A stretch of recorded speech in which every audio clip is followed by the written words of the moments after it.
Hello, Darsan. Being a mom, के अरे आफ्नो मान्छेहरूले या फिर चिनेको मान्छेहरूले हुन त राम्रै सोचेर भनेको हुन्छ तर लाइक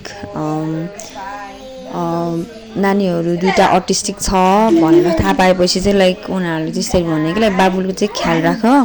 बाबुलाई चाहिँ भएसम्म अलिकति छुट्टै गराउनु भनेर भन्नुहुन्छ के अनि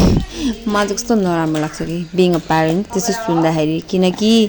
एउटा प्यारेन्ट्सको लागि र एउटा ममको लागि चाहिँ आफ्नो बच्चा अटिजमै भए पनि या फिर न्युरोटिपिकलै भए पनि आफ्नो मम्मीको लागि त सेमै हुन्छ नि त उनीहरू झन् अटिजम भइसकेपछि त झन् बढी कन्सर्न हुन्छ नि त अनि autism is not a disease सरुवा रोग होइन या फिर रोग होइन यो चाहिँ कन्डिसन सर्ने होइन न्युरोटिपिकलमा त अब चिजहरू जस्तै उसले अलिकति नराम्रो बिहेभियरहरू कुनै कुनै बेलामा सिकिन्छ होला नराम्रो पनि भन्न मिलेन सिकिन्छ होला तर उसले त एज अनुसार उसको ग्रोथ हुँदै गएपछि राम्रो के हो नराम्रो के हो भनेर छुटाउँदै गएपछि त्यो त छुट्टिन्छ नि त अनि त्यसरी सुन्दाखेरि चाहिँ कसम मलाई